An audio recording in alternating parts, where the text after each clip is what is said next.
Mesdames, Messieurs, bonsoir. Dans l'actualité de ce 21 septembre, après le film anti-islam, la caricature de Mahomet faite par Charlie Hebdo jette le trouble au sein de la communauté musulmane.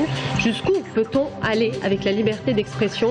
À Tours, nous sommes allés à la rencontre de différentes communautés religieuses. Frédéric Thomas fait sa rentrée. Le nouveau président du Conseil général d'Indre-et-Loire a mené sa toute première session ce matin. À l'ordre du jour, la gestion d'un budget de 800 000 € pour la prévention et la protection de l'enfance. On y revient dans quelques secondes. Et puis les remparts font leur rentrée. Le club de hockey sur glace Tourangeau affronte Clermont samedi soir avec une défense toute neuve. 4 nouveaux joueurs qu'on est allé rencontrer pour vous. Bonsoir. La liberté d'expression peut-elle engendrer la haine? Depuis plusieurs jours, la communauté musulmane est en émoi. Après le film anti-islam, la caricature de Mahomet par Charlie Hebdo jette pour certains de l'huile sur le feu. Ne pas céder à la provocation, c'est le message de l'appel au calme lancé par le Conseil français du culte musulman. À Tours, nous sommes allés rencontrer les différentes communautés religieuses, chrétiens, juifs, musulmans. Dans quelle mesure peut-on critiquer les religions? Un sujet d'Anaïs Michaud. 13 h devant la mosquée de Tours. La communauté musulmane est calme, pas question de céder à la colère, mais les propos, eux, sont acerbes. C'est plus un coup de pub, c'est une minorité de personnes qui salissent la religion. C'est une insulte envers la religion, envers le peuple islamique. On ne peut pas critiquer une religion. Normalement, un humain, il critique pour améliorer une situation. Donc, quelqu'un qui critique pour critiquer, pour faire du mal, c'est un malade, moi, je pense. J'y porte pas intérêt parce que c'est un jeu vicelard, c'est de la provocation gratuite, c'est de la méchanceté gratuite et c'est mesquin, c'est petit, c'est vraiment petit. Alors, liberté d'expression ou provocation, la limite est parfois mince dès que l'humour traite de religion. Et pourtant, en France, le débat n'est pas nouveau. La caricature, l'humour en France, ça fait partie, c'est au nombre de ces arts littéraires qui participent à la liberté d'expression.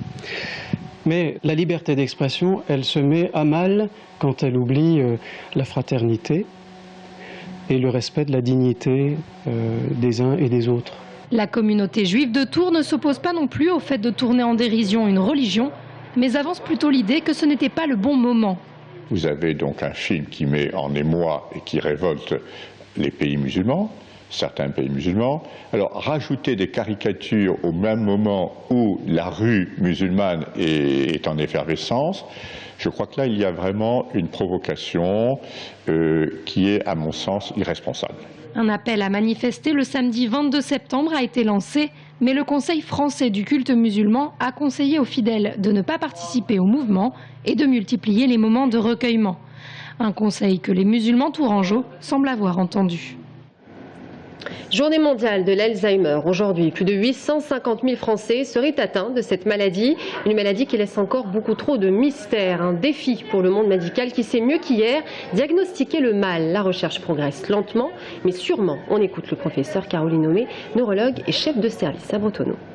Pour ce qui est des traitements, il est vrai qu'actuellement il y a environ une vingtaine de molécules qui sont en cours. Il y en a une centaine en développement, ce qui veut dire qu'il y a beaucoup de choses qui sont actuellement en cours d'évaluation et qui nous permettent d'avoir un certain nombre d'espoirs dans le domaine de la thérapeutique. Ces médicaments auront leur efficacité maximale si on les instaure tôt dans l'évolution de la maladie. Et tout l'enjeu est dans le diagnostic précoce de cette maladie. Il ne faut pas oublier non plus la prévention.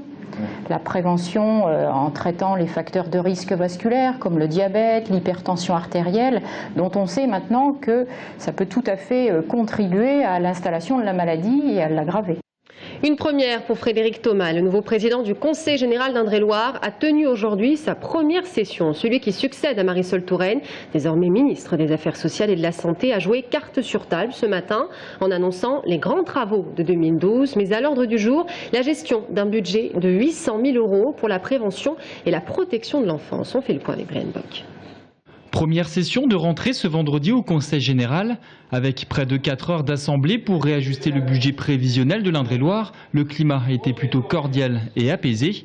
Mais cette session de rentrée marque surtout les premiers pas de Frédéric Thomas en tant que président du Conseil général. Cette première session, c'est toujours un un moment important. En même temps, ça s'est très bien passé dans une ambiance, je crois, de travail, respectueuse, avec des conseillers généraux à l'écoute des uns des autres.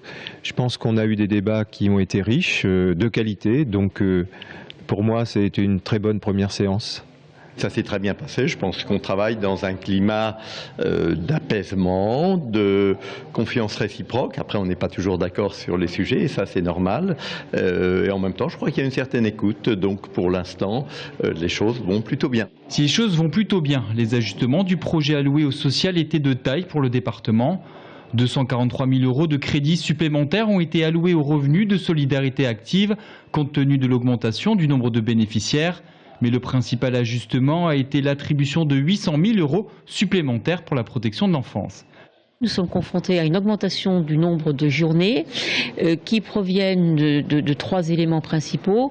D'une part, l'augmentation des décisions judiciaires auxquelles nous sommes obligés de nous conforter, donc de demandes de placement d'enfants. Une restriction des droits de visite dans les familles, ce qui font que si les enfants restent dans les établissements le week-end, forcément ça fait un nombre de journées supplémentaires. Et le troisième point, c'est que nous sommes en réflexion pour avoir des solutions alternatives de placement temporaire pour de jeunes en situation difficile. En un an, le nombre d'enfants placés est passé de 334 à 454, des places supplémentaires dans les établissements à caractère social qu'il a fallu ainsi financer. Les chefs d'entreprise seraient-ils de plus en plus frileux? Il y a quelques mois, nous vous en parlions, le groupe Michelin avait recours au chômage partiel. Hier, le président de la Chambre de commerce et d'industrie de Touraine, Serge Babary, a fait sa rentrée. Nous lui avons posé la question. Aussi une grande prudence dans les demandes de chômage partiel de la part des entreprises qui ne correspondent d'ailleurs pas du tout à l'utilisation qui est faite des heures acceptées par l'inspection du travail. Ce qui fait qu'il apparaît à travers les chiffres une grande inquiétude de la part des chefs d'entreprise qui est parfois bien supérieure même à la réalité de leurs besoins dans ce domaine. 70 actions pour l'éducation. À Tours, la mairie a convié près d'une centaine d'instituteurs au château de Valmer. Elle se lance dans une vaste opération pour les primaires, peinture, théâtre, sciences et langue. Des actions éducatives pour accompagner l'épanouissement des élèves. Julien Nourri.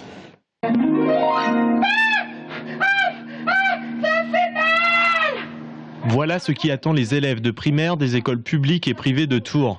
À côté des mathématiques, du français ou des cours de sport, la culture va s'inviter dans les salles de classe. Des actions éducatives soutenues par la ville, dont l'objectif, c'est de mettre en place auprès des enfants de la ville de Tours une politique d'éducation particulièrement riche, culturelle, ouverte, pour qu'ils simplement au quotidien découvrent ce qu'est le monde. Théâtre, musique, mais aussi arts plastiques et littérature. Devant un auditoire de 150 instituteurs, le thème de cette année a été dévoilé. Il s'agit du paysage et plus exactement de ce proverbe tibétain qui dit « Ce n'est pas le paysage qui est petit, c'est la fenêtre par laquelle on le regarde ».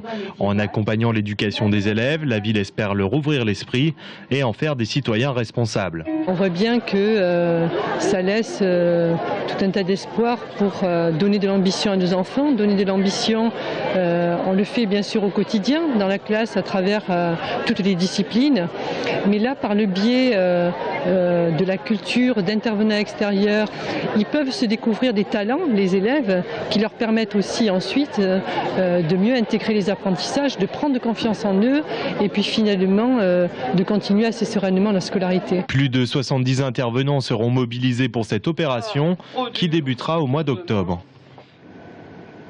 Les Remparts font leur rentrée. Le club tourangeau de hockey sur glace affronte Clermont samedi soir. Une équipe qui compte une défense fraîche et solide. 4 nouveaux joueurs font leur rentrée dans l'équipe de Radek Stepan. L'objectif cette année, une montée en D1. Difficile, mais pas impossible pour l'entraîneur Jérôme Alain. 6 recrues, dont 4 défenseurs pour 2 départs. L'effectif des Remparts de Tours n'a pas subi à l'intersaison de profonds bouleversements. L'entraîneur-joueur des Remparts est ambitieux pour cette nouvelle saison. Malgré les 22 ans de moyenne d'âge de son effectif, Radek Stepan est confiant quant au potentiel de ses joueurs. L'ambition, c'est de monter, même si autour de nous, l'équipe comme Cholet, comme Nantes, tout le monde recruté, tout le monde se améliorer.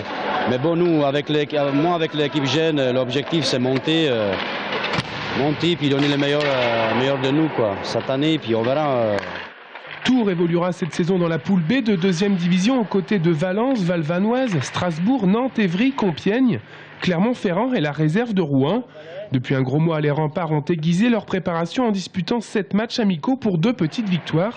Un bilan en demi-teinte mais pas forcément significatif, notamment suite à la refonte complète de leur ligne arrière. Les matchs sont faits pour créer des automatismes, reprendre des sensations sur la glace et ils ne sont pas toujours révélateurs de la qualité de l'équipe. Donc on attend vraiment de voir le début du championnat pour juger l'équipe son réel potentiel. Et justement, Pochon et sa bande vont pouvoir se tester dès ce samedi à 20h30 avec la réception de Clermont-Ferrand. En amical, les Remparts s'étaient inclinés 5-3 contre les Clermontois. Et on termine ce journal avec la course événement ce week-end. Ces images des 10 et 20 km de Tours, celles de l'année dernière bien sûr. 10 000 coureurs sont attendus ce dimanche. Une course qui remporte chaque année un franc succès. Ça tombe bien ce soir car on en parle ici sur ce plateau avec Bernard Coupez de la Nouvelle République. C'est lui qui organise cette course. Il est notre invité de la rédaction ce soir. A tout de suite.